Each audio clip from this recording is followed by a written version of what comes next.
Salut à tous les gars, c'est Harry Trading, j'espère que vous allez bien en ce dimanche. Donc avant de commencer, si vous pouvez vous abonner à la chaîne YouTube et me mettre un petit like sur la vidéo pour soutenir, ça serait sympa. Ok? Donc là, je suis sur le graphique du gold, donc je suis sur du 1 heure. Et on va voir ce qui se passe et on va analyser pour cette semaine. Ok? Donc ce que je vais faire, je vais me mettre en daily. Je vais voir un peu ce qui se passe. Ok? Donc là, le prix a fait un pic au niveau des 16,75. Ok. On voit qu'il a méché. Et il a méché sur une supply zone que je vais tracer. Ok, celle-ci. Supply zone. Ok. Si je bascule en 30 minutes, par exemple,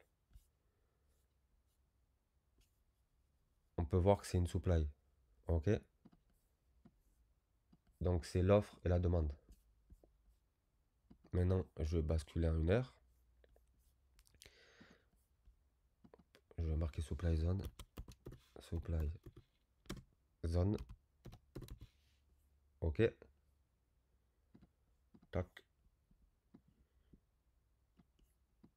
On peut voir que ici, le prix, il est venu combler ce vide. Donc il a comblé. Il a pris toute cette liquidité. Ok.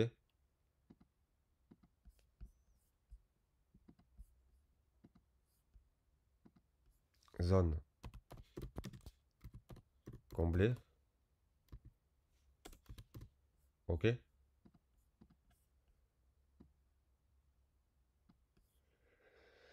Et maintenant, ce qu'on peut voir, c'est qu'il y a quelque chose de très très très intéressant dans cette supply. Hier, hier, dans ma vidéo, je vous ai parlé des liquidités externes et internes. Qu'est-ce que c'est là? Qu'est-ce que c'est ça? Une liquidité externe. Ok. Liquidité externe. Je vais le marquer. Liquidité externe. Le prix va de liquidité externe à interne. Ok. On voit qu'il y a une réaction. Le prix, le prix a pris la liquidité. On voit qu'on a eu une forte impulsion. On a cassé ce plus bas. Donc, on a pris cette liquidité interne. Tout ce qu'il y a là, c'est une liquidité interne et je vais le tracer. Donc, liquidité interne, c'est des sell side. Premier sell side. Deuxième sell side. Troisième sell side. Quatrième sell side. Cinquième sell side.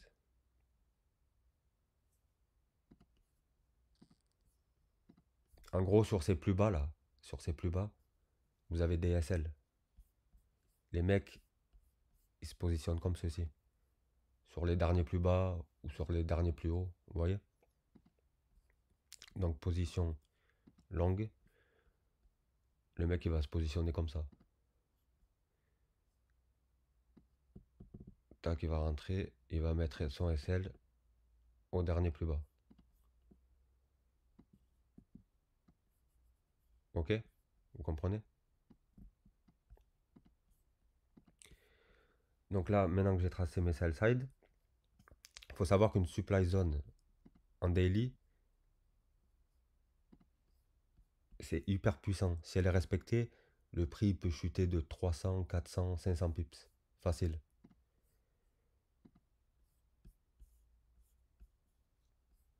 Ok? Donc là, ce qui va m'intéresser, c'est ces sell side, ok? Et combler ce vide. Combler tout ça.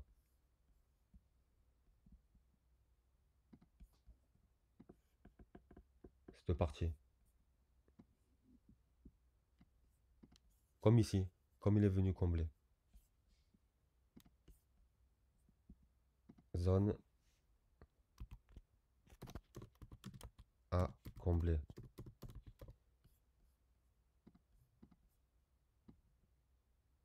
Ok. Donc là, la supply zone, c'est l'offre. Et maintenant, on va aller chercher la demande. L'offre et la demande. Supply and demand. Je rebascule en daily.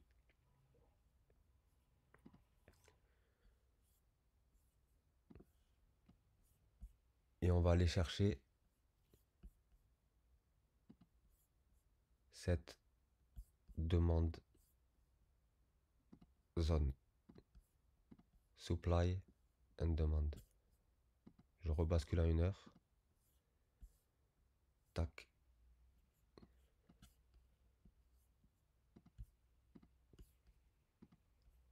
Demande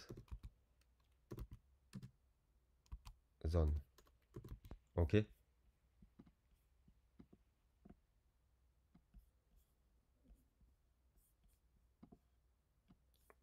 Dans cette forte impulsion, on voit que le prix nous a laissé de la FVG. Donc il est fort possible que le prix il retourne dans cette fair value gap pour venir la fermer et partir à la baisse. Donc ça ferait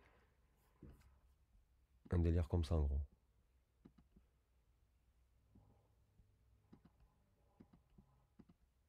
Tac. Et après il irait chercher cette demande zone. Donc mon TP il serait à cette demande zone. Pour moi, on va aller chercher tous ces sell side et venir combler tout ce vide et venir chercher la demande zone. Voilà, l'offre et la demande. Le prix va de liquidité externe à interne. Ok? Donc là, ça ferait combien de pips à peu près?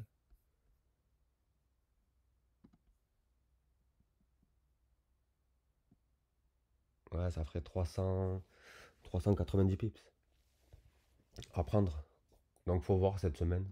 On va chercher des entrées sniper et on va se positionner. Autant je vous enverrai même un trade en swing. Si j'ai une bonne entrée là, par exemple dans la fair value gap, on vend dans la fair value gap et on tient le trade 2-3 jours. Allez, 2 jours jusqu'à la demande zone. Voilà les amis. Franchement, ce setup, s'il est respecté, il est magnifique. Pour moi, il doit venir combler. Voilà, ça sera tout les gars. Et pour moi, c'est logique, hein, c'est cohérent. L'offre et la demande, liquidité externe à interne. Et je peux pas faire mieux. Donc voilà les gars, ça sera tout et je vous dis à la prochaine. Ok? Allez, bye bye.